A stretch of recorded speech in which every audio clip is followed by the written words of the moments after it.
Well, in this video, I'm going to discuss about the control of microorganisms and enzymes. Well, what is the necessity? Why do we control microorganisms? See, the major hurdle for the food processing industries is the growth of microorganisms because it deteriorates the food. Deterioration is nothing but spoilage of the food. Well, microorganisms are the main cause for the deterioration. So we have to control the microorganisms to increase the shelf life of the food product.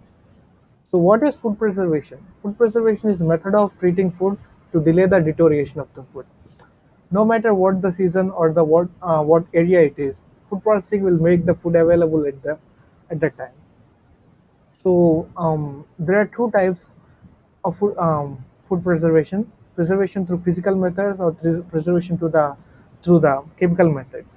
Physical methods includes the drying or freezing of the food material. Chemical methods, well, there are two types of chemicals we use: class 1 preservatives and class 2 preservatives. See, class 1 preservatives have no boundaries. We can use them without the permission of the government, but whereas using class 2 preservatives needs certain license um, when we use it in the industries. So class 1 preservatives are the salting, sugaring, and pickling. Use of honey, use of salt and sugar are the class 1 are the comes under the class 1 preservatives, but whereas class 2 preservatives are just like sodium benzonate or sorbic acid usage. So the very primitive methods for the food preservation are drying, salting, sugaring, pickling, and the cold storage. So temperature control, well, it is one of the most important method in the food preservation. Cold temperatures, when we freeze the food at minus 18 degrees centigrade, the microbial activity will be reduced or stopped. Due to this um, action, there will be no food spoilage and food spoilage. So the shelf life of the product will be increased. So reduce the rate of the growth of microorganisms, converts large percentage of water content of food to ice, prevents breakdown of cells caused by the enzymes. Hot temperatures, so when we boil the things or when we cook the food, it'll stay more longer, it'll stay for longer durations, destroys the microorganisms. mm, Yeast mold enzymes easily destroyed below 100 degrees centigrade at the boiling temperature only. Bacteria sometimes they are heat resistant. Pasteurization is one of the most important method which we follow every day. So a food preservation process that heats the liquid at up to 71 degrees for 15 seconds, or 132 degrees centigrade at 2 seconds, or 68 degrees for 30 minutes in order to kill the bacteria, yeast, and molds present in the milk. So next, salting. One more thing, pasteurization. We have the three types of pasteurization. Is the ultra high pasteurization, in which 132 degrees centigrade of heat is applied on the milk for 2 or 3 seconds to destroy the microorganism. But whereas the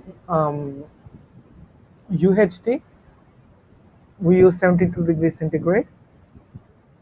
Sorry, HTST, we use we heat the milk for 30 seconds at the temperature of 72 degrees centigrade. And there is one more thing called, in this method we heat the milk for 30 minutes at 68 degrees standard temperature. Salting, commonly used in meat and fish and less in fruits and vegetables, as they are sweet to taste. They don't want to spoil the taste, so salting is mostly done to the meat and fishes. In some foods, salting is combined with the other methods like smoking, fermentation, and drying. Freezing is also done. Examples: salted eggs, sausage, ham, salted fishes, etc. Well, the sodium chloride preserves the food by removing the water contents through the osmosis. Well, osmosis is a process from which the solvent, the water, um, through a semi-permeable membrane, flows from the higher concentration to the lower concentration. Where the concentration of water is less, the water flows through the semi-permeable membrane to the lower parts and equalizes the concentration of the two solutes. So Salt, it draws out the water content from the meats, so that the no more water will be present inside the meats. When the water comes out, there will be no chance for the growth of microorganisms. It will be stored for the longer time, freeing the food or reducing the moisture content, which makes the food less susceptible to the microorganism. Other functions of the salt: salt ionizes the chlorine, which is harmful to the microorganisms. So chlorine is harmful to the microorganism. Inhibits the growth of the microorganism because the microbial cells lose the water. Reduces the solubility of the oxygen. This act will make the conditions vulnerable to the microorganisms which are aerobic. Aerobic microorganisms need oxygen for the maintenance, so for their survival. Salt denatures the protein. Salt concentration: higher the salt concentration, equal to rapid drying out of water. So drying, one of the ancient methods. So food will be dried, food will be exposed to the outer environment with the heat. So dried foods are light and easier to store. It reduces the moisture content. Smoking, usually combined with salting and drying. Food will be smoked, just like mostly this method is applied to the meats. Smoked salmon is one of the example for the smoking method. Gives the food good appearance and flavor and odor. So sugar preservation. Sugar is a class one preservative. You can use sugar as much as you want for the preservation. Sugar draws out the water from the food material through the process of osmosis. As I already said in the salt method, it's the same. Com- um, Common preservers: jelly, jam, marmalade, candied, glazed. So jelly and jam, you know them.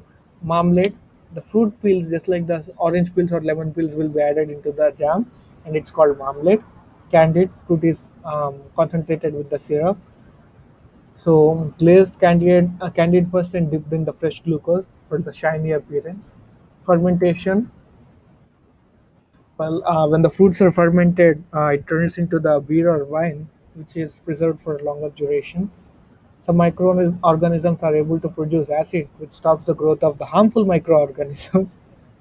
Fermentation, oxidation of the carbohydrates resulting in the production of acid and alcohol. Well, pickling generally applies the food that is preserved in brine or vinegar. Well, brine is nothing but the salt solution. Fruits and vegetables, firm flesh free from the blemishes. Vinegar renders a characteristic flavor, preserves by inhibiting the growth of microorganisms. Sugar acts as a preservative, as I already said. Spices gives the flavor. Other preservatives like alum, which gives the crispiness to the food. Canning, food will be canned, and the oxygen will be taken out from the cans. The cans are sterilized so that no bacteria can enter into the food material. Even the food will be sterilized sometimes, and both of them they will be canned. And without the presence of oxygen, the presence of nitrogen, actually, the cans will be sealed, and this canned food can will have the good shelf life. Packing food is in tight sealed tin cans or canning jars and heated at high temperature. Heating destroys the harmful microorganisms. As I said, sterilized. The temperature for the sterilization is 121 degrees centigrade at 15 psi for 15 minutes. IR radiation, infrared radiation. Foods are subjected to the gamma rays, still being researched to ensure safety of treated product. Blanching, it's the most common method which we do at home. Even potatoes and spinach are blanched. They'll be dipped in the hot water for some time, mostly at the temperature of 82 or 87 degrees centigrade, near to the boiling point. This prevents the bacteria from growing. Hot food is cooled in ice water. This is the next step when the food is heated. When the food is boiled in the hot water, immediately it will be. So immediately when the food is shifted from hot water to the ice cold water, all the process will be stopped and mixture gets retained due to that. Well, it shrinks the product, it removes the microbial load. Well, blanching is mainly done um, to remove the polyphenol enzymes from the food actually. So when the potatoes or spinach are blanched, it activates the enzyme polyphenol, and it helps for the retain outs of the color. It makes the food more appearantal when the blanch. So it softens the texture. It has a little effect on the nutrient content as the B complex vitamins, they are water soluble. They'll just leach out when you dip the food into the water. Chemicals, well, the most common chemical which we use is the sodium chloride, and the change in pH also affects on the microorganism. When you go make the food more acidic, um, the microorganisms are susceptible, and they can't live in the acidic medium, so they all die because of the acid.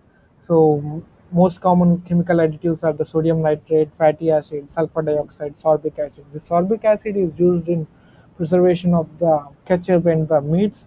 Diethyl pyrocarbonate, oxidizing agents, benzonates. Benzonates is also used in meat preservations, antioxidants, and antibiotics. That's all for today. Thank you.